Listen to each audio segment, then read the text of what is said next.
A military plane crashed right on my ranch, but instead of helping, my HOA president called the cops to have me arrested, claiming I broke the rules by allowing an aircraft to land on my property. That was just the start.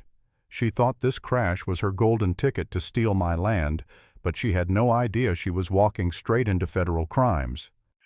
Act 1. The Spark. It was a quiet Saturday afternoon on my ranch outside town. I was in my garage working on a carburetor when I heard a roar overhead louder than anything I'd ever heard. Then, a deafening boom. Tools flew off my bench, the ground shook like an earthquake, and my heart nearly jumped out of my chest.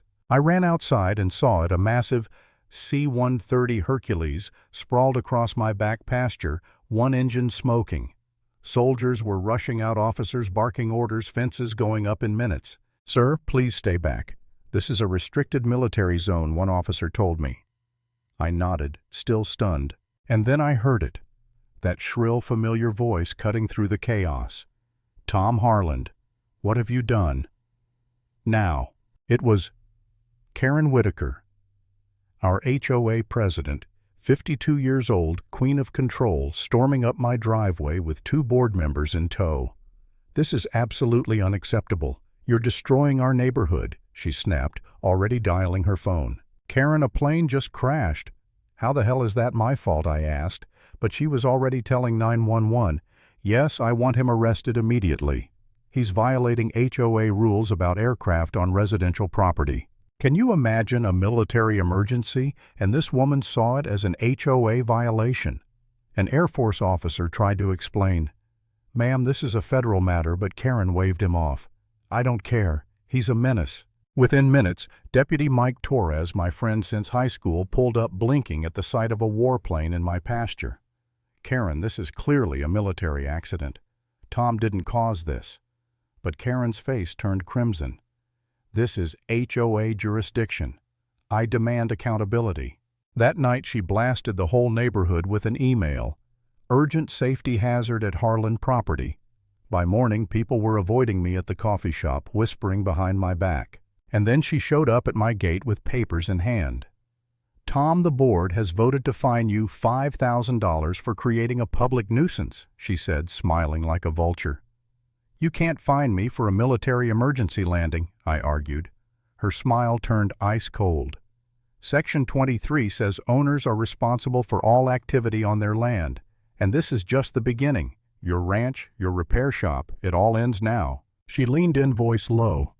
"I already have buyers lined up. And Tom, be very careful around that crash site.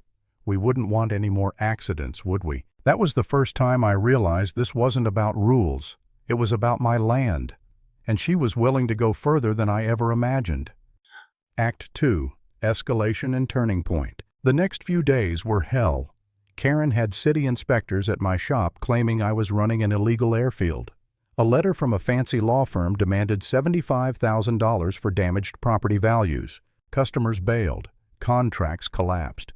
My business was bleeding out, and for the first time, I wondered if she'd already won. I remember one night standing by the fence, staring at that scarred earth where the plane had gone down. The neighborhood hated me. My shop was crumbling, and I thought, maybe I should just sell. Maybe I really am the problem.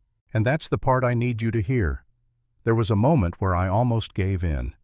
If it were you, your neighbors against you, your reputation shredded, would you walk away or fight back? What pulled me back from the edge was a knock on my door. Major Leah Harrison, Air Force investigator, stood there in her uniform. "Mr. Harland, we've had reports of unauthorized civilians trying to access the crash site. Did you allow this?" "No," I told her, and immediately Karen's smirk flashed in my mind. That night I also met with my neighbor Rusty Jenkins, a retired Air Force pilot. Over coffee he told me Karen had been cozy with a development company, Pinnacle, that wanted my land. "She's been paid consulting fees. Tom, this isn't random. She's setting you up." The pieces clicked, and then came the turning point. Late one evening I spotted Karen with 2 men near the crash fence. I grabbed my phone and hit record. "Access point should be here," one man said. Karen's voice cut through. "Just make sure your report shows contamination, whatever it takes."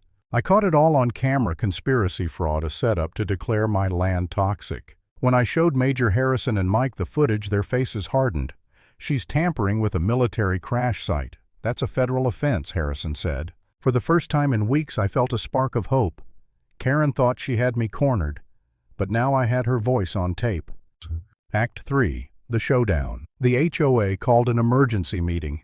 Karen strutted to the podium like a queen addressing her court. Neighbors, the Harlan property is a liability.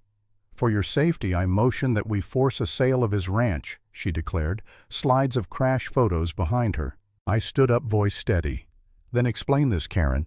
I played the video for everyone. Her own voice plotting fake contamination reports. The room went dead silent. What payments, Karen, one board member demanded when I revealed Pinnacle's money trail. Her mask cracked. Those are legitimate consulting fees, she stammered. But the tide had turned. People shouted questions. Karen banged her gavel, screaming, "Order, order!" But nobody was listening. The vote was tabled pending financial review. Afterward, she cornered me, hissing, "You've won nothing. I have resources you can't imagine. I'll bury you." But she was shaking. She knew the walls were closing in. Days later, federal investigators stormed into the HOA office. Emails, bank records, even a laptop Karen had hidden. All of it showed she'd been taking bribes, conspiring with Pinnacle, and tampering with military evidence. At the hearing, she tried to play the victim, dabbing her eyes with a tissue. "I've given 20 years to protect this community," she sniffled. "This man is destroying me." But then the prosecutor dropped the bombshell, her own emails titled "Contingency Plans." They spelled out exactly how she'd frame me: environmental contamination, legal harassment, character assassination. Her supporters gasped. Karen's face drained of color. And then came the verdict: guilty on all counts: fraud, embezzlement, tampering with a military investigation, attempted espionage. The judge sentenced her to 25 years in federal prison. As marshals cuffed her and led her away, she twisted back toward me, spitting venom with her eyes. "This isn't over, Harlan. You'll pay for this." But her voice cracked, and for the first time, she didn't sound powerful. She sounded finished. At closing line, greed blinded her, power consumed her, and in the end, she destroyed herself.